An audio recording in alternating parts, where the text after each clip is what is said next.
नमस्कार, सियासी अखाड़ा देख रहे हैं आप। मैं हूं आपके साथ वरुण गोयल। हिमाचल, हरियाणा, पंजाब, दिल्ली में बाढ़ का कहर देखने को मिला। बाढ़ का पानी धीरे धीरे उतरने लगा है, लेकिन राजनीति है कि आए दिन चढ़ती जा रही है। हर नेता बयान दे रहा है, आरोप प्रत्यारोप की राजनीति हो रही है और एक के बाद एक सवाल उठाए जा रहे हैं। खासकर हरियाणा और दिल्ली के बीच जिस तरीके की बयानबाजी शुरू हुई, जिस तरह के आरोप प्रत्यारोप का सिलसिला शुरू हुआ, वो लगातार जारी है। एक दूसरे को जिम्मेदार ठहराया जा रहा है। वहीं दूसरी ओर कांग्रेस का ये कहना है कि व्यवस्था ठीक नहीं थी और प्राकृतिक आपदा पर कितनी राजनीति होनी चाहिए, ये बड़ा सवाल है। लेकिन सियासत बदस्तूर जारी है। इसी पर आज चर्चा करेंगे। उससे पहले रिपोर्ट देखिए।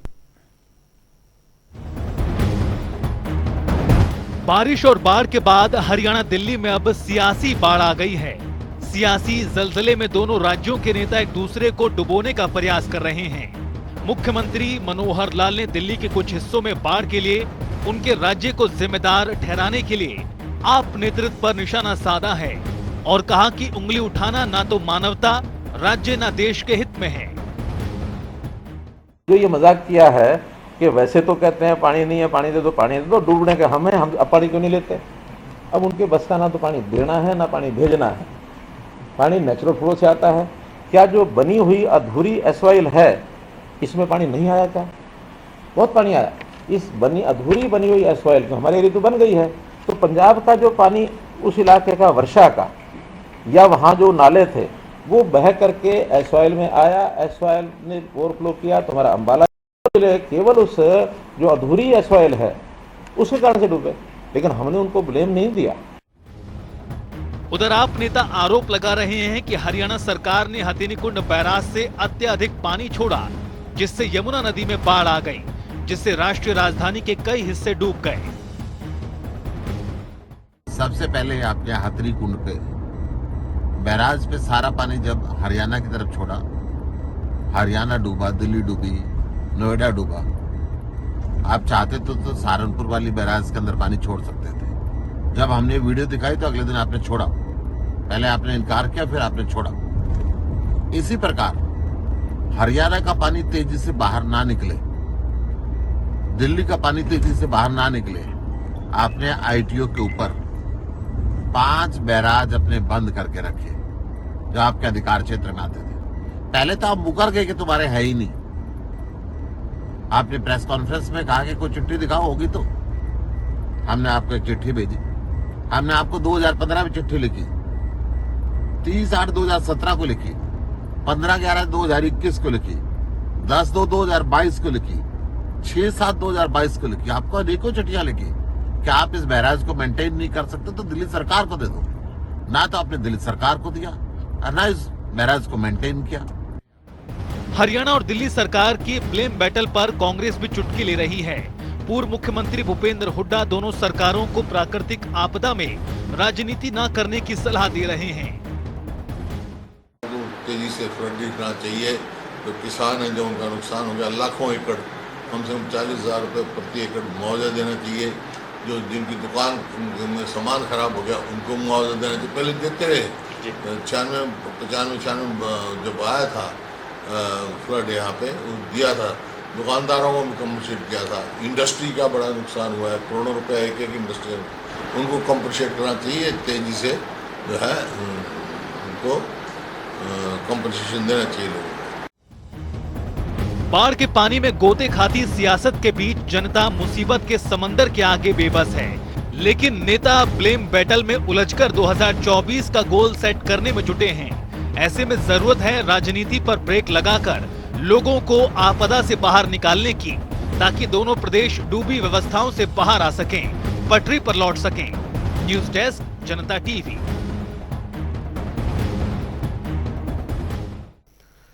और हमारे साथ कई मेहमान जुड़ गए जिनके साथ हम बात करेंगे। प्रवीण अत्रे, मीडिया सचिव, हरियाणा सरकार, हमारे साथ हैं। रजवंत डहीनवाल, इंडियन नेशनल लोकदल के प्रवक्ता। मनोज राठी, आम आदमी पार्टी से। केवल ढींगरा, कांग्रेस से। आप सभी का स्वागत है। प्रवीण अत्रे जी, नई जिम्मेदारी की आपको बधाई। और उसके साथ सवाल भी मैं शुरू करता हूं ये जानने के लिए कि सहारनपुर वाली नहर में आपने आम आदमी पार्टी की ओर से जब आपको बताया गया तब आपने पानी छोड़ा। एक आईटीओ बैराज जो था उस पर आपने काम नहीं किया। 2, और इस वजह से जो दिल्ली है उसको नुकसान पहुंचा, ये आरोप है। आम आदमी पार्टी सरकार और अरविंद केजरीवाल का तो इतिहास है। जब भी जिम्मेदारी निभाने का अवसर आता है, अरविंद केजरीवाल जिम्मेदारी से भाग खड़े होते हैं।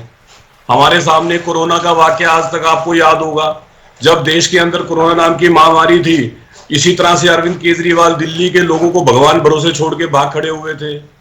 इसी तरह से उन्होंने केंद्र सरकार पे आरोप लगाने शुरू किए थे। और अरविंद केजरीवाल को तो जब भी चाहे दिल्ली के अंदर पोल्यूशन बढ़ जाए तो हरियाणा याद आता है, पानी बढ़ जाए तो हरियाणा याद आता है। और ये महानुभाव तो हरियाणा के कर्मचारियों का चरित्र हनन तक कर चुके हैं अपनी प्रेस कॉन्फ्रेंस, अपने भाषण में, आपने देखा होगा। अब विषय आ जाता है हथनीकुंड बैराज का।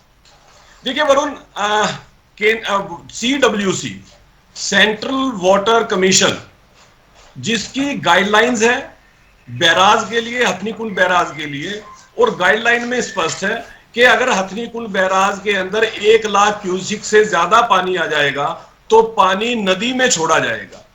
हथनीकुंड बैराज के बारे में जितने यहाँ पे साथी बैठे हैं सभी जानते हैं, और मुझे लगता है काफी दर्शक भी जानते होंगे कि वहां पे 2 कैनाल हैं, एक eastern Yamuna canal, western Yamuna canal. Eastern Yamuna canal Uttar Pradesh की तरफ जाती है, वेस्टर्न हरियाणा की तरफ आती है, और दोनों कैनाल की कैपेसिटी अलग अलग है। ईस्टर्न यमुना कैनाल की कैपेसिटी मात्र 5000 क्यूसिक की है, और जो हरियाणा की तरफ आती है वेस्टर्न यमुना कैनाल, उसकी जो कैपेसिटी है लगभग 17000 क्यूसिक की है। और दोनों कैनाल पक्की हैं वरुण, क्योंकि इन कैनाल का पानी सिंचाई के लिए उपयोग होता है। और जो नदी है वो नदी हरियाणा से होते हुए, दिल्ली से होते हुए बे ऑफ बंगाल में जाती है, यमुना नदी। तो जो CWC है उसकी गाइडलाइंस है, पानी छोड़ने का एक थ्रेशोल्ड डिसाइड किया कि 1 लाख क्यूसिक से ज्यादा पानी होगा तो नदी में छोड़ा जाएगा। और उसका कारण होता है क्योंकि जब पानी बहुत ज्यादा बड़ी तादाद के अंदर आता है तो उसके अंदर सिल्ट आता है, बड़े बड़े बोल्डर्स आते हैं, पत्थर आते हैं। और जो ये नहरें हैं, ये छोटी नहरें हैं, अगर इनमें उस वक्त पानी छोड़ा जाए जब उसकी तादाद 1 लाख क्यूसिक से ज्यादा है तो वो सिल्ट और बोल्डर की वजह से ब्लॉक हो जाएंगी, डैमेज हो जाएंगी, मतलब वो किसी काम की नहीं रहेंगी। और ये जो थ्रेशोल्ड डिसाइड होता है वरुण, इसमें महत्वपूर्ण चीज ये है कि हथनीकुंड बैराज की जो स्टेक होल्डर्स हैं, उत्तर प्रदेश, हरियाणा, दिल्ली और CWC, इन सबके अधिकारी बैठक करते हैं। 23 मई को यह बैठक हुई जिसमें दिल्ली के अधिकारी भी थे, जहां पे इस थ्रेशोल्ड का डिसाइड किया गया 1 लाख क्यूसिक का। और यह जानकारी दिल्ली सरकार के अधिकारियों की थी, मतलब दिल्ली को इस बात की पूरी जानकारी थी कि अगर नदी में 1 लाख क्यूसिक से ऊपर पानी जाएगा तो वो नदी में छोड़ा जाएगा। रोक रहा हूं, अभी आपने सुना सुशील गुप्ता कह रहे हैं कि हमारे वीडियो दिखाए जाने के बाद आपने सहारनपुर वाली साइड में पानी छोड़ा। भाई मैं वही बता रहा हूं, ये झूठे कितने हैं, यही तो बताने की कोशिश कर रहा हूं कि कितने झूठे हैं। जब पानी की मात्रा 1 लाख क्यूसिक से ज्यादा थी तो स्वाभाविक है ईस्टर्न कैनाल में भी पानी नहीं जा रहा था, वेस्टर्न कैनाल में भी नहीं जा रहा था। लेकिन जैसे जैसे पानी की मात्रा कम होनी शुरू हुई, क्योंकि हथनीकुंड बैराज पे वरुण मैनुअल भी पूरा डाटा मेंटेन होता है और वहां पे कंप्यूटराइज भी डाटा मेंटेन होता है। डेली का डाटा होता है कि नदी में कितने क्यूसिक पानी आ रहा है और वो कहां पे खुला। और वहां पे एक और चीज बता देता हूं वरुण, वहां पे जो तकनीक यूज होती है, स्काडा बोलते हैं उसको, जो गेट को बंद करती है और खोलती है, और ये ऑटोमेटिक तकनीक है। जैसे ही 1 लाख क्यूसिक से ऊपर जाएगा, स्काडा जो है ईस्टर्न और वेस्टर्न कैनाल के गेट बंद कर देगा और नदी के गेट खोल देगा। और जैसे ही 1 लाख से नीचे जाएगा, पहले वो वेस्टर्न कैनाल के गेट खोलेगा, यानी जो नहर हरियाणा में आ रही है जिसकी कैपेसिटी थोड़ी ज्यादा है, और फिर जैसे उससे कम आएगा तो फिर वो ईस्टर्न कैनाल के गेट खोलेगा। ये वहां पे तकनीक यूज होती है। और हरियाणा के अंदर तो पानी, वेस्टर्न कैनाल में तो पानी जैसे ही 1 लाख क्यूसिक से नीचे हुआ आना शुरू हो गया, और जब वो 60,000 क्यूसिक से नीचे गया तो ईस्टर्न कैनाल में जाना शुरू हो गया। वो तो ऑटोमेटिक सिस्टम है वहां का। ठीक है, मैं आता हूं आपके पास। मनोज राठी जी, मुझे एक बात बताइए भाई, ये जो इस पर जम के राजनीति हो रही है, क्या हरियाणा अपने जिलों को नुकसान पहुंचाता हुआ दिल्ली को नुकसान पहुंचाएगा? ये तो आपके सामने है जी, सारी दुनिया को पता है इस प्रकार दिल्ली को डबोया गया, एक साजिश रची गई दिल्ली के निचले इलाकों को पूर्ण बर्बाद करने की। हमने जो वीडियो दिखाई उसके बाद में पानी क्यों छोड़ा? फिर अभी अत्रे जी उदाहरण देने लग रहे हैं कि 1 लाख क्यूसिक से कम हो जाए तो पानी छोड़ते हैं कैनाल में। मैं तो एक बात कहना चाहूं, इनको बताना चाहूं, वो इसलिए छोड़ते हैं कि जमुना के अंदर पानी कम कर देते हैं ताकि पानी कम न हो जाए, सिंचाई के लिए रखते हैं, इसलिए एक नियम बनाया हुआ है। ये नहीं है कि बाढ़ का पानी आ जाए, जमुना में ज्यादा पानी भर जाए तो डूबने लग रहा है, साइडों में जो नहर है वो खाली रखी जाए। ये कौन से नियम में लिखा है? ये सारे के सारा के चालाकी थी जो इनकी पकड़ी गई। मैं तो एक बात कहना चाहूंगा, ये बार बार झूठे आंकड़े पेश करते हैं। खत्री जी कहता 4000, यानी कि दूसरे प्रवक्ता कहते हैं 5000, कोई आता है 7000, कोई कहता है 8000। मैं तो कहूंगा कि दोनों का ही मिला के लगभग 30,000 क्यूसिक पानी निकाल सकते थे और दिल्ली को डूबने से बचाया जा सकता था। साजिश तो रची थी दिल्ली वालों के लिए, लेकिन कहानी पड़ गई उल्टी। और ये हरियाणा के अंदर बांध क्यों टूटा, ये भी अत्रे जी ने बता दूंगा। 30 सेकंड शायद अत्रे जी को पता है इन बातों का, मैं बता दूं आपने, क्योंकि जमुना के अंदर पिछले 9 साल से अवैध खनन भारी मात्रा में चला हुआ है।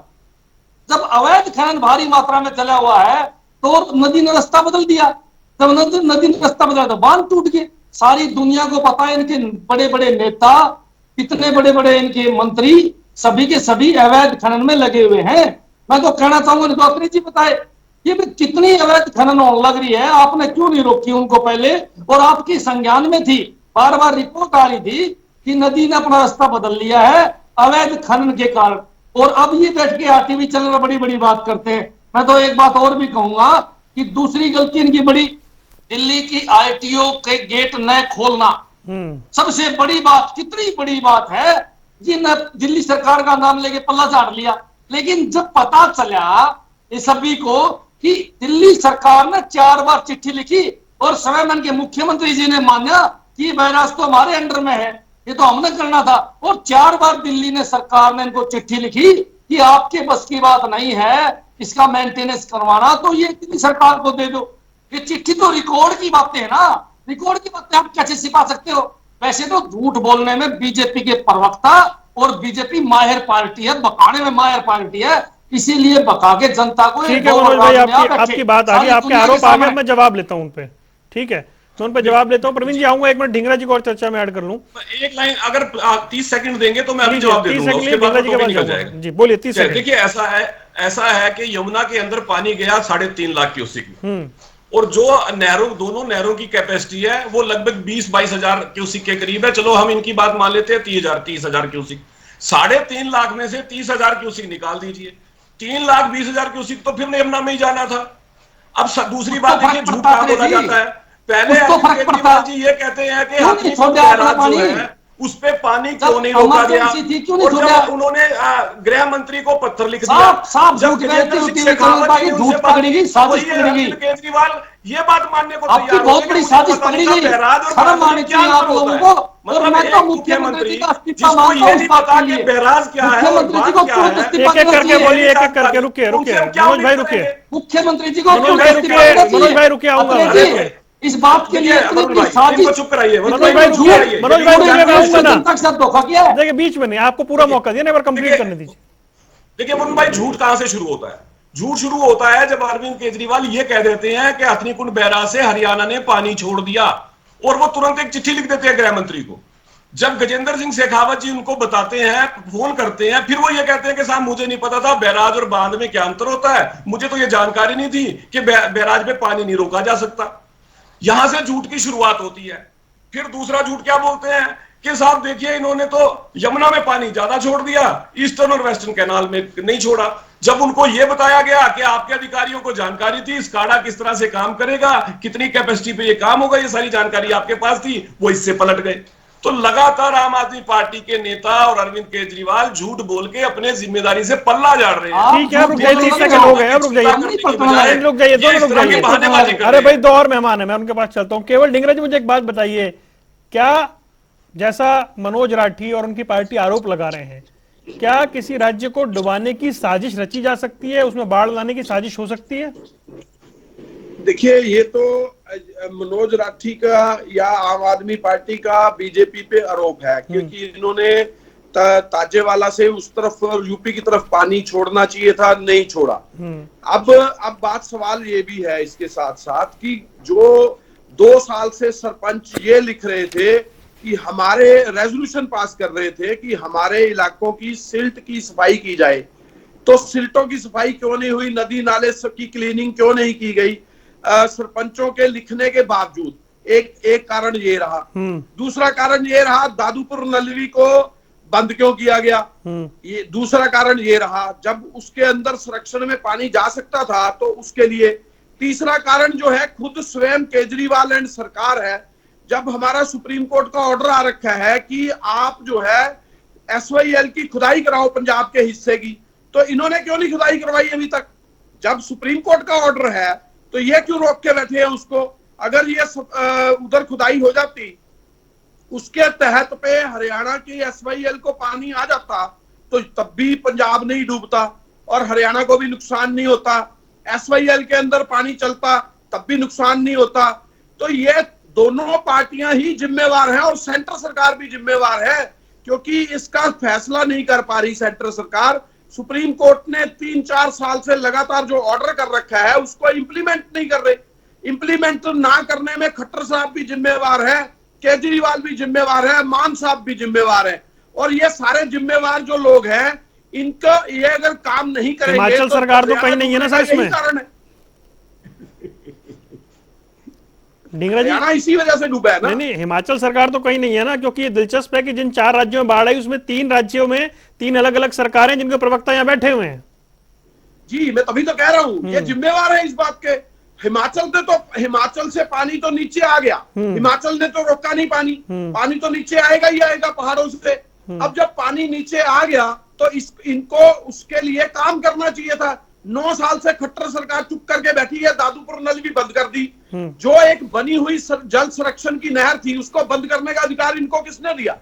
और दूसरी बात, जो पंजाब की जो इस समय मान सरकार है, इन्होंने SYL की खुदाई क्यों नहीं करी? जब सुप्रीम कोर्ट का ऑर्डर आ रखा है तो क्यों नहीं करते उसमें खुदाई? और यहाँ कहते हैं ले लो आप पानी। ऐसे होता है कोई? ये मुख्यमंत्री का कोई जवाब है? मुख्यमंत्री को अगर चुना लोगों ने तो उसको काम करना चाहिए और सुप्रीम कोर्ट के ऑर्डर को इंप्लीमेंट करना चाहिए था। ठीक है रजवंत अहीनवाल भाई, ये ब्लेम गेम, और मैं फिर उस सवाल पे आ रहा हूं कि क्या एक राज्य या एक सरकार ऐसा कुछ प्लान कर सकती है कि ये बाढ़ अगले राज्य में चली जाए? लापरवाही हो सकती है क्या? जी रजवंत भाई, आवाज मिल रही है आपको? डुबाने का प्रयास किया। जी बोलिए बोलिए। जी मेरी आवाज आ रही है? बोलिए। हाँ, मैं ये कह रहा हूँ कि ऐसा नहीं हो सकता कि कोई भी व्यक्ति किसी को जानबूझ के डुबाने का प्रयास करे, लेकिन ये लापरवाही जरूर मानी जा सकती है कि अगर सरकार चाहती तो उन लोगों को बचाने के लिए पूरा अपना जो मैं ये कह सकता हूँ कि अपनी ताकत लगा देती, लेकिन ये कहीं ना कहीं उसमें ढीले रहे। उसका कारण क्या है कि जब इनको ये पता है कि हमारे यहाँ पर हर बार इस प्रकार के हालात होते हैं, तो हमने पहले से तैयारी क्यों नहीं की? तैयारियों का मतलब हम ये मान सकते हैं कि जब हमारे जो नहर की बात चल रही है, SYL नहर है हमारे यहाँ पर, उसका निर्माण हो चुका है, पानी की लड़ाई हम लड़ रहे थे, 100 करोड़ रुपए का हमारा बजट वहां पर होता है, लेकिन आपने देखा कि उस SYL की नहर आज भी वो सूखी पड़ी है। उसकी साफ सफाई करके इस पानी को डाइवर्ट करके हम शायद साउथ हरियाणा में पानी भेज सकते थे इसका, या फिर हमारी जो हाथी कुटाना लिंक नहर है उस नहर के मार्फत भी हम पानी को डाइवर्ट कर सकते थे। अब हम ये नहीं कह रहे कि भाई कुछ पानी जो ये बता रहे हैं कि यूपी में भेज सकते थे, ऐसे ही पानी को कहीं ना कहीं डाइवर्ट किया जा सकता था, तो उससे इस तबाही को कम किया जा सकता था। मैं ये नहीं कह रहा कि सरकार के ऊपर पूरा आरोप लगा रहे हैं कि भाई सरकार ने कुछ नहीं किया। हाँ, मैं एक चीज और जरूर बताना चाहूंगा कि सरकार अपनी जिम्मेदारियों से भाग रही है। सरकार की जो तैयारियां होनी चाहिए थी, जो फ्लड कंट्रोल बोर्ड की बैठक में जो 1100 करोड़ रुपए आए थे, 216 करोड़ रुपए सेंट्रल गवर्नमेंट से आए थे, उनका प्रॉपर यूज नहीं कर पाई वो। अगर उनको यूज कर पाती, कोई बांध बना लेती, पिछले 8 सालों में इन्होंने कोई भी बांध नहीं बनाया। इससे पहले हमारे यहाँ पर बाढ़ अक्सर आती रहती है और उनको पता है कि हिमाचल के नजदीक है, वहां में हिमाचल का पानी भौगोलिक परिस्थिति के अनुसार नीचे ही आएगा, और हर बार जब हम यमुना में पानी छोड़ते हैं और यमुना में तबाही मचती है, तो इसके लिए हमें सोचना चाहिए कि दिल्ली देश की राजधानी है और राजधानी को किसी भी प्रकार के नुकसान ना पहुंचे, इसके लिए उन्होंने अपनी कोई योजना बनानी चाहिए थी। आज ये थोड़ी है कि वहां पर आम आदमी की सरकार है तो हम दिल्ली में इस प्रकार का नुकसान करेंगे। प्लानिंग तो हमें करनी चाहिए ना, लेकिन वो प्लानिंग ना करने की वजह से और आज ये हुआ, हालात हुए। मैं वरुण एक ही मिनट का समय और लूंगा, फिर मैं बात पूरी कर देता हूँ। ऐसी भी बहुत सी जिले हैं जहां पर बाढ़ नहीं आई, जहां पर बाढ़ का कोई प्रकोप नहीं है, और 1-2 घंटे की बारिश में वहां पर भी पानी के पानी के झील बन जाती है, कृत्रिम झील बन जाती है। बात करें गुड़गांव की, बात करें रेवाड़ी की, यहाँ पर भी इस प्रकार के हालात हो जाते हैं कि थोड़ी सी बारिश से ही वहां पे ड्रेनेज सिस्टम चौक हो जाता है इनका। क्यों? क्योंकि प्रॉपर ड्रेनेज सिस्टम की सफाई नहीं कर पाई, रेन हार्वेस्टिंग सिस्टम इन्होंने बनाए उसको प्रॉपर ठीक नहीं कर पाए, ये जो प्राकृतिक जल स्रोत थे उनकी सफाई नहीं कर पाए। तो ये ये इनकी नाकामी ही तो कहेंगे ना। और ठीक है। इसी वजह से सरकार को कटघरे में खड़ा करने का प्रयास किया जा रहा है। इसके अलावा और हमारा कोई मकसद नहीं है कि हम सरकार को नीचे दिखाए। आज हालात ये बने हुए हैं कि नहीं जो नहीं लोग रजवन भाई, बाढ़ में फंसे हैं, मेरा उनको सवाल तो बचाव ब्लेम कैसे गेम किया को जा सके? लेकर है। ब्लेम गेम, आरोप प्रत्यारोप। आरोप प्रत्यारोप यही तो चाह रहे हैं कि आज सरकार के ऊपर अगर कोई नाकामी रही है तो सरकार की भी दायित्व बनता था कि सबका सहयोग लेके जो लोग फंसे हुए हैं उनको कैसे बचाया जाए, इस प्रकार की प्लानिंग की जानी चाहिए थी। प्रवीण लेकिन जी। सरकार खुद कुछ कर नहीं चलिए, रही अब मैं और जवाब ले जो रहा हूं। लोग हैं उनको कुछ अब करने मैं जवाब ले देते रहा हैं हूं। तो प्रवीण उनके ऊपर आरोप लगाते हैं। जी देखिए वरुण जी, ऐसा है, पहली तो अभी एक बात कही गई कि जब हर साल ऐसी स्थिति होती है तो इंतजामात पहले होने चाहिए थे। ऐसी स्थिति 1994 के बाद अब की बार ऐसी स्थिति हुई है, हर साल ऐसी स्थिति नहीं होती। 45 साल बाद इतना पानी बरसा और पहाड़ों से इतनी बड़ी मात्रा में पानी आया, लगभग 1100% ज्यादा बारिश हुई है इस बार। पहले तो इस बात को समझना पड़ेगा। दूसरी बात, जब माननीय मुख्यमंत्री जी ने 9 जून को ही जब स्थिति के लिए, क्योंकि बारिश का मौसम आ गया था, बारिश होना शुरू हो गया था और माननीय मुख्यमंत्री जी ने तुरंत इसके ऊपर काम करना शुरू कर दिया था। अभी रजवन जी कह रहे थे, देखिए आपने 1100 करोड़ रुपए का खर्च किया। रजवन जी को जानकारी नहीं है, जो बाढ़ नियंत्रण बोर्ड है उसकी बैठक मई में जब हुई तो सरकार ने एक टारगेट बनाया था कि 2026 तक हरियाणा को बाढ़ मुक्त प्रदेश बनाना है। उसके लिए 1100 करोड़ रुपए का प्रोविजन किया गया। लगभग 594 करीब परियोजनाएं अलग अलग बनाई गई। हर हेड के अंदर काम किस तरह से होगा इसके ऊपर नीति निर्धारण किया गया। तो वो तो प्लानिंग होके उसकी एलोकेशन हुई थी मई महीने के अंदर और ये स्थिति हमारे सामने जुलाई में आ गई थी। तो रजवन जी, वो 1100 करोड़ रुपया एक महीने में खर्च नहीं हुआ है। वो एक टारगेट है जिसको खर्च करके हमने 2026 तक बाढ़ मुक्त बनाना है हरियाणा को, वो उसके ऊपर बात हो रही थी। थोड़ा इसको ठीक कीजिए। अब आ जाता है कि हरियाणा सरकार ने क्या किया। देखिए वरुण, जितना ज्यादा पानी बरसा, पहाड़ों से जितना ज्यादा पानी आया, हिमाचल की स्थिति भी विकट हुई, पंजाब में विकट स्थिति हुई, हरियाणा में विकट स्थिति हुई। लेकिन अगर आप तुलना करेंगे तो आप पाएंगे कि जितनी तत्परता से हरियाणा सरकार ने काम किया उसका नतीजा ये हुआ बनिस्बत दूसरों के हम लोग बेटर कंडीशन में, या यूं कहिए कि हमारा जो नुकसान है वो कंपैरेटिवली कम हुआ। उसका कारण है माननीय मुख्यमंत्री जी ने जिस वक्त अधिकारियों की बैठक लेके स्थिति को रिव्यू किया था, सभी डिप्टी कमिश्नर को तुरंत आदेश दिए गए। एनडीआरएफ की टीमें, एसडीआरएफ की टीमें डिप्यूट की गई। सेना को उस वक्त अलर्ट किया गया कि अगर कहीं जरूरत पड़ेगी। और जो लो लाइंग एरियाज थे वहां से लोगों को इवैक्यूएट किया गया। लोगों के लिए खाने पीने का प्रबंध, राहत कैंप वगैरह, जितने राहत कार्य और जितनी तेजी से हरियाणा में हुए हैं उसकी वजह से लोगों को राहत मिली है। लेकिन पानी की जो तादाद जितनी बड़ी मात्रा में, देखिए कुछ तो बारिश हमारे यहां हुई है वरुण, हम जानते हैं कि अंबाला के अंदर लगभग 250 मिलीमीटर की बारिश हो गई थी, जबकि दिल्ली के अंदर 153 मिलीमीटर थी। तो अंबाला जिला, यमुनानगर जिला, इन जिलों में बारिश बहुत हुई है। लेकिन जो ऊपर से पानी आया, अब पानी का एक स्वभाव होता है upstream to downstream, और जब वो डाउन स्ट्रीम जाता है और तो पानी ढींगरा जो साहब भी इतनी उसमें बड़ी ऐड कर तादाद रहे हैं में, कि आपने नेचुरल यूपी कैलेमिटी। वाली नहर में पानी नहीं छोड़ा भाई, ये तो ढींगरा साहब भी कह रहे हैं। देखिए ढींगरा साहब को अब मैं शायद एक बार अगर हुड्डा साहब से पूछ लेते तो वो इनको बेहतर बता देते कि हथनीकुंड बैराज कैसे काम करता है और उस नहर की कैपेसिटी कितनी है। वो सिंचाई के लिए पानी यूज होता है और वो बहुत बारीक सी नहर है जिसकी कैपेसिटी मात्र 5000 क्यूसिक के आसपास की कैपेसिटी है उसकी, जबकि यमुना कैनाल उससे थोड़ी बड़ी है, उसकी थोड़ी ज्यादा कैपेसिटी है। तो जब ये CWC ने एक स्टडी के तहत एक डायरेक्शन जारी कर दी कि सभी स्टेक होल्डर ने उसके ऊपर अपनी सहमति दे दी कि अगर 1 लाख क्यूसिक से ज्यादा पानी नदी में आएगा तो नहरें डैमेज ना हो, नहरें ब्लॉक ना हो, तो पानी नदी में जाएगा और वो नदी के जरिए बे ऑफ बंगाल में जाएगा। ये सभी स्टेक होल्डर्स की बैठक में डिसाइड हुआ। वरुण, एक चीज जानकारी और दे दूं, जितने स्टेक होल्डर हैं हथनीकुंड बैराज के, चाहे दिल्ली सरकार की बात करें, उत्तर प्रदेश की बात करें, हरियाणा की बात करें और CWC की, सभी अधिकारियों का व्हाट्सएप ग्रुप बना हुआ है जिसके अंदर डेली पानी की स्थिति क्या है, लेवल ऑफ वाटर क्या है, ये सारा डाटा शेयर होता है डेली बेसिस पे। तो ऐसा नहीं है कि दिल्ली सरकार को ये जानकारी नहीं थी या दिल्ली सरकार को पता नहीं था कि यमुना का जलस्तर बढ़ रहा है, अब स्काडा कैसे काम, ये सारी जानकारी है। भाई मनोज राठी कर रहे हैं। मनोज राठी सारी जानकारी थी। केजरीवाल मनोहर लाल जी की तरह अपनी जिम्मेवारी समझते, फील्ड में उतरते, अपने अधिकारियों से बात करते, प्रशासन को चुस्त दुरुस्त करते, प्रशासन को काम पे लगाते जैसे मनोहर जी ने किया। लेकिन अपने स्वभाव अनुसार जिम्मेदारी से भाग गए, बहानेबाजी लगे करने। भाई अब सरकार कह रही है हरियाणा को बदनाम कर रही है आम आदमी पार्टी, और हरियाणा के कर्मचारियों का चरित्रहनन कर दिया। यहाँ पंचकुला के अंदर अरविंद जी आए, बिजली कर्मचारियों के बारे में क्या क्या बोली, हरियाणा के कर्मचारियों के बारे में चरित्रहनन तक किया इन्होंने। ये देखो, सुन लो पहले आप सुनने की क्षमता भी रखो। मैं तो एक बात कहना चाहूंगा कि ये बीजेपी के प्रवक्ता सरेआम झूठ बोलने लग रहे हैं। इन लोगों ने जो गलती करी है उससे ये बचने लग रहे हैं। इन लोगों ने गलती करी कि सभी छोटी नहरों में अगर पानी छोड़ दिया जाता, सभी छोटी नहरों में पानी छोड़ दिया जाता तो शायद कुछ पानी कम हो जाता और इतनी बड़ी समस्या नहीं आती। मैं तो एक बात कहना चाहूंगा कि बीजेपी और बीजेपी के प्रवक्ता सभी के सभी जो है पहले दिन से ही इस सच्चाई को छिपाने लग रहे हैं कि इन लोगों ने बहुत बड़ी साजिश रची दिल्ली को डुबोने के लिए। अगर मैं तो एक बात और भी कहना चाहूंगा, समय पर नदी नालों की अगर सफाई करवाई जाती कह रहे शायद कुछ पानी कम हो जाता, दूसरी तरफ कह रहे हैं साजिश रची है।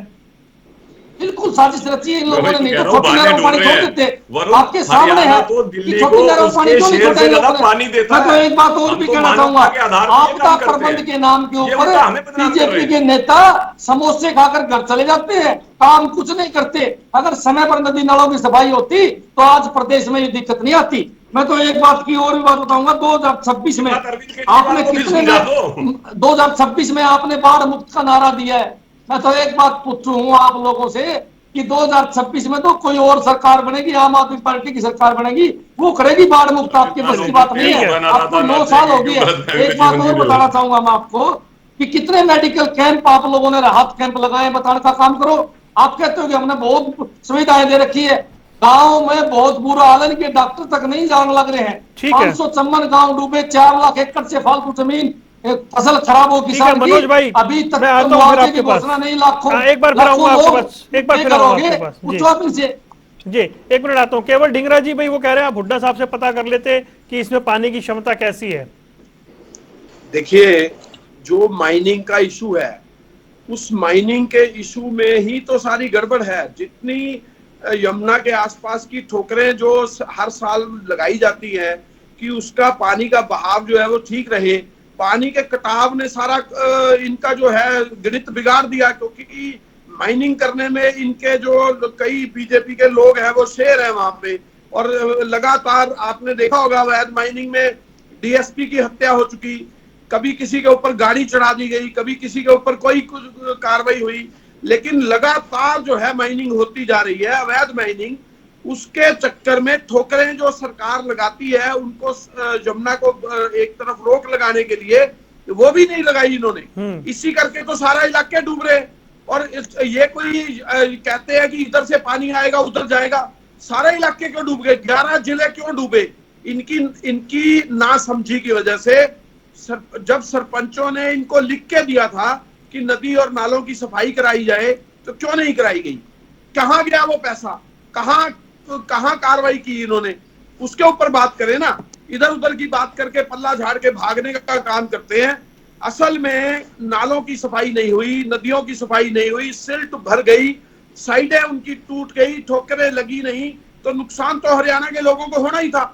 और आप ये देखिए 4 लाख जो एकड़ है जमीन वो जलमग्न है, कोई उनको पूछने वाला नहीं। इतने 30 लोग से ज्यादा लोगों की मौत हो गई, कोई पूछने वाला नहीं। आप कह रहे हैं कि उनको 4 लाख रुपए क्यों? भाई 4 लाख, एक मौत की कीमत 4 लाख रुपए लगा रहे हैं। उनके परिवार का कमाने वाला आदमी अगर चला जाता है तो उसकी कीमत 4 लाख रुपए लगाएंगे क्या?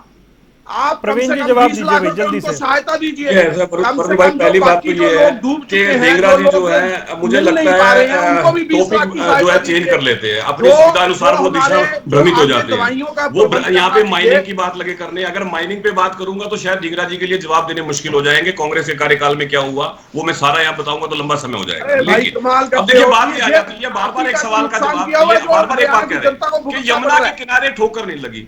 मैं जब पहले बता चुका हूं कि 45 साल बाद इतना ज्यादा पानी जो है ऊपर से पहाड़ों से यहां पे आया और इतनी ज्यादा बारिश हुई, ऐसी विकट स्थिति बनी, ये प्राकृतिक आपदा है भाई।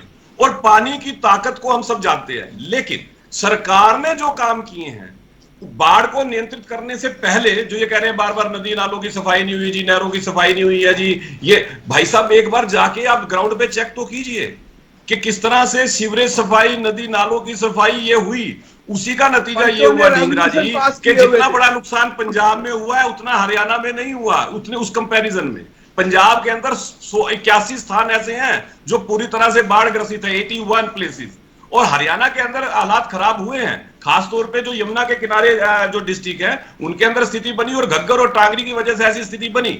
लेकिन इंपॉर्टेंट है कि हरियाणा सरकार ने जो राहत का काम किया, अब ये कह रहे हैं कि साहब आपने जो मुआवजे की घोषणा की है वो तो जब मुख्यमंत्री जी ने ये कहा कि अगर किसान की फसल खराब हुई है तो उसको मुआवजा दिया जाएगा, जिनके घर टूटे हैं सरकार उनको मुआवजा देगी, और सरकार ने बाकायदा राहत के जो काम है जितनी तत्परता से की है, मुझे लगता है ढींगरा जी को चाहिए था कि इस बात के लिए मुख्यमंत्री जी की सबको शाबाशी देते, उनको इस बात की बधाई देते कि जो खुद फील्ड में उतर के एक मुख्यमंत्री जाता है, उनके मंत्री जाते हैं और अधिकारी जाते हैं और पूरा प्रशासन सड़कों पे आ जाता है, लोगों के लिए राहत के काम करने शुरू करता है। इस बात की प्रशंसा करने की बजाय ढींगरा जी राजनीति कर रहे हैं, और राजनीति भी बड़ी कंफ्यूजिंग कर रहे हैं। कभी माइनिंग की बात करना शुरू कर देते हैं और कभी पंजाब। ढींगरा जी, जब आप जानते हैं कि पंजाब की सरकार ने अच्छा काम नहीं किया जिस वजह से हालात खराब हुए, तो वहीं पे रुक के रखिए, वहां से आगे निकलते हैं तो आप उलझुल बोलना शुरू कर देते हैं। ढींगरा जी तो ये भी कह रहे हैं आपने यूपी वाली कनाल में पानी नहीं छोड़ा।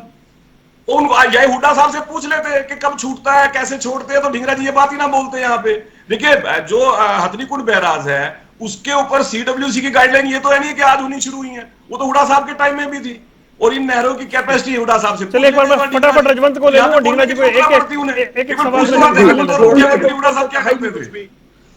माइनिंग के ऊपर कहा है और जो ठोकरें नहीं लगी है, जिससे पानी का बहाव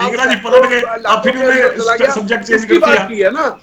रजवंत, मुझे ये बताइए कि मतलब जो राज्यों के बीच आरोप प्रत्यारोप हुए कि डुबाने की साजिश है, इस तरह के जो राजनीतिक बयान आए हैं, इसे आप कैसे देखते हैं? देखिए, एक प्रकार जो अत्रे साहब कह रहे हैं कि 43 साल बाद पानी आया है, मैं इस चीज से बिल्कुल भी सहमत नहीं हूँ।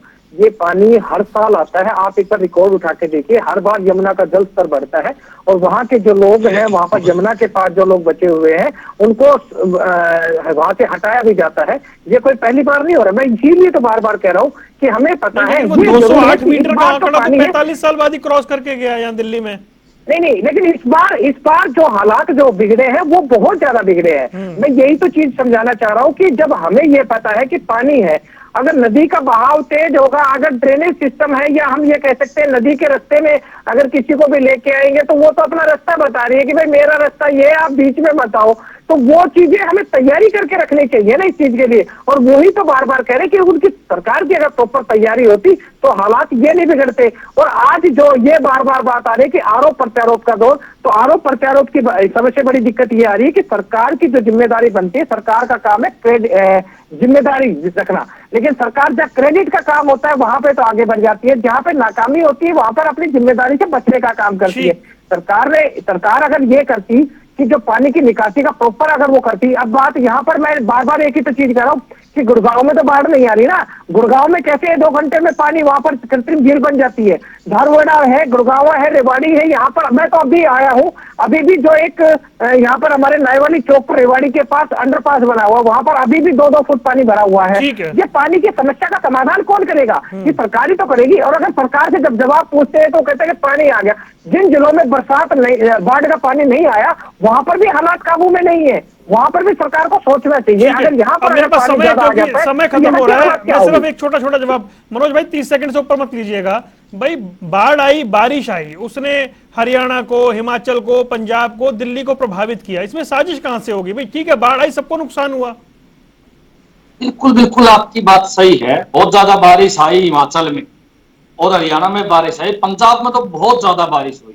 लेकिन मैं एक बात जरूर कहना चाहूंगा, साजिश तो सिर्फ एक ही बात की रची गई कि जब सबको पता है कि बाढ़ के समय के में हम छोटी छोटी नदियों में पानी छोड़ के पानी को डाइवर्ट करते ही करते हैं, लेकिन ये बार बार सवाल पैदा होता है कि पहले पानी नहीं छोड़ा, बाद में जब हमने वीडियो जारी करी तो इन लोगों ने पानी भी छोड़ा। ये साजिश नहीं तो और क्या हो सकता है? एक बैराज के 5 गेट नहीं खुलना, ITO बैराज के 5 गेट नहीं खुलना, जबकि वो हरियाणा सरकार के अंडर में है, खुद मुख्यमंत्री जी ने माना है। आप क्या मानोगे? इसको लापरवाही मानोगे, साजिश मानोगे? ये तो आपने देखना है। साजिश है, साजिश नहीं कह रहे, लापरवाही कह लेते हैं। अत्रे जी जल्दी से। देखिए ऐसा वरुण, कोई अरविंद केजरीवाल और उनकी टीम पहली बार ऐसा नहीं कर रही।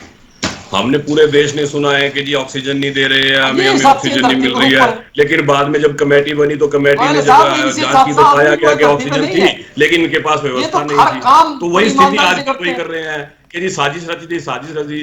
देखिए जो हरियाणा दिल्ली को उसके तय शेयर से ज्यादा पानी देता है, 320 क्यूसेक पानी ज्यादा इसलिए देता है कि वो मानवता के आधार पे कि दिल्ली की जनता को पीने का पानी चाहिए, और वो तय शेयर से ज्यादा दे रहे हैं, और जिसका पैसा इनको देना देते नहीं है, फिर भी हरियाणा दे रहा है। तो हरियाणा के ऊपर आरोप लगा रहे हैं कि हरियाणा ने साजिश रच दी है दिल्ली को डुबाने की। भाई हम तो वसुधैव कुटुंबकम की सोच वाले व्यक्ति हैं, पूरा देश हमारा है, हमारा पूरा विश्व, और तुम लोग इतनी छोटी सोच कैसे रख सकते हो भाई? और फिर हरियाणा से होके गुजरती है यमुना, अगर हम दिल्ली के लिए पानी छोड़ेंगे तो वो हरियाणा से होकर हरियाणा को तो आप लोगों से हरियाणा में भी हुआ है, तो ऐसा कभी कोई होता है? चलिए, पानी उतर रहा है धीरे धीरे, उम्मीद करनी चाहिए लोगों का जीवन भी ठीक हो और उस पर सियासत भी कम हो और प्रबंधन कम से कम और बेहतर हो जाए। आप चारों मेहमानों का जुड़ने के लिए बहुत बहुत शुक्रिया। सियासी अखाड़ा देख रहे थे आप, यहाँ रुकने कुछ देर के लिए, खबरों का सिलसिला लगातार जारी है।